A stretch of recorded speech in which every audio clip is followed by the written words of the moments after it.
In today's video, we're going to be giving this toddler bed a makeover fit for a handsome fella. This handsome bulldog right here is named Frankie.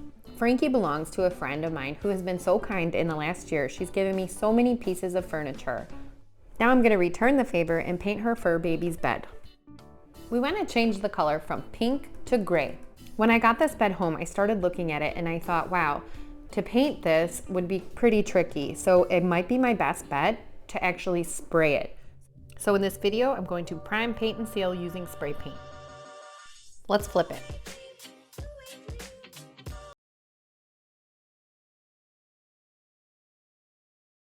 I start by removing all the stickers, and this can be a little tricky. So I just take paper towel and wet it. I place it on top of the sticker, and then I wait for the water to soak in. And then I just use my scraper and I scrape that sticker right off. And there was about I would say 6 or 7 stickers on the entire bed. So it took a little while, but I got them all off.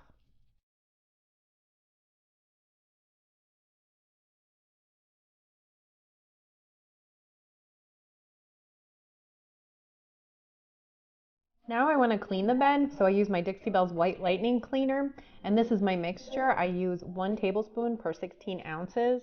And then I just wash the whole thing down and rinse with water afterwards, so there's no cleaner residue left on it.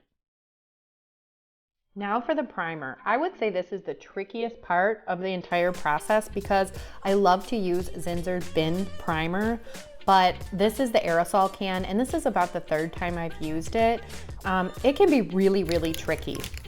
You have to make sure that you shake the can, and I mean you have to shake that can for about 5 to 10 minutes before you even start spraying. If you don't shake it well and shake it in between sprays, it comes out as just a big oily splat. And we don't want that. We just want some nice even coverage.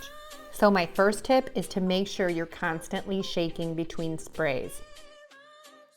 Another tip would be to try to cover your area in one continuous spray as often as you can. And the reason for this is because the nozzle on this spray can, every time I've used it, always wants to pop off, or it always goes crooked, and then my spray comes out as a splotch. So I try to cover as much area as I can in one spray.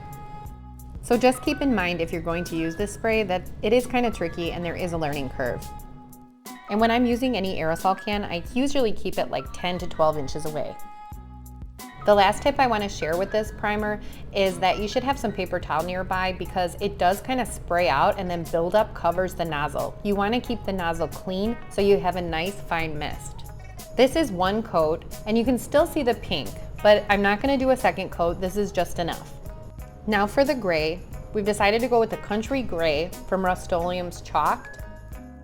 So we're going to do the same thing that we did with the primer, and we're going to shake it for about 5 minutes. So I want to show you an example of what not to do. My finger is not even and pressing down hard enough on the nozzle. So when I give my first spray, it comes out a little splotchy. It seems like it would be common sense, but sometimes when you're going for it, you're just pressing down. If you don't keep your finger on the center of the nozzle and press firmly down, you won't get an even coverage. We just want the fine mist to come out. If it comes out too heavy, it's because your finger might be too close to the right side, or maybe you're not pressing down hard enough. You know, you can keep shaking in between sprays, but another really good tip is to make sure you're pressing in the center of the nozzle and pressing down firmly. And as far as the direction that I paint, usually I paint what's in front of me first, and then I move my can to the right side. I do all the stuff to the right, and then I do all the stuff to the left, and then I'll go from the top to the bottom or the bottom to the top. But I like to keep it uniform so that I know what I've already painted and I'm not painting the same thing over and over again, because then you'll have drips. You want a fine mist. You don't want to spray paint the entire thing in one spray or you'll have buildup.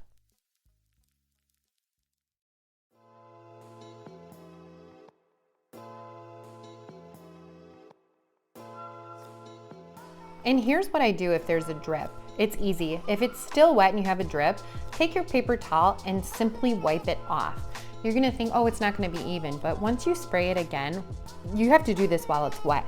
Once you spray it again, like poof, it's gone. And once you do your 2nd coat, it'll look even better. And here I'm showing you how I do the second coat.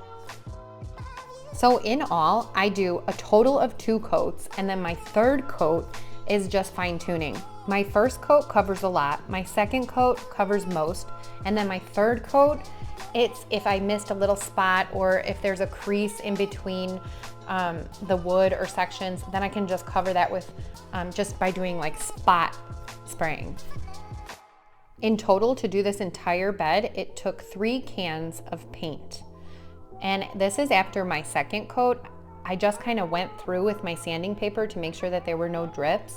And sometimes when you're spray painting, the wood on a piece can sort of come up and it feels a little prickly. So I like to sand it down and make it nice and smooth again. And then here, this is in between my second and third coat. This is like the spot treatment that I do. I just kind of go through, and as you can see between those 2 pieces of wood, there was a little pink showing. So I just kind of go through and make sure that there is absolutely no more pink. Now for the last step, we're gonna seal it. And of course, I'm using Varathane's water-based polyurethane in satin. You guys know, if you've watched my videos, that I just really love this sealer, and I love it in the can. I did 2 coats and it only took 1 bottle, and I still probably have a quarter of the spray can left. I just love this stuff. So when it was all said and done, it took 1 can of primer, 3 cans of spray paint, and 1 can of sealer. And here's Frankie. I think the bed is a huge success. Here's a before picture, so you can see this was Frankie before and it was pink. And now here's Frankie after, and I think you can actually see him smiling. He's super happy about it, and his mom is really happy about it too. So I'm happy about it. If you like this video, please hit the like and subscribe button, and I will see you next week.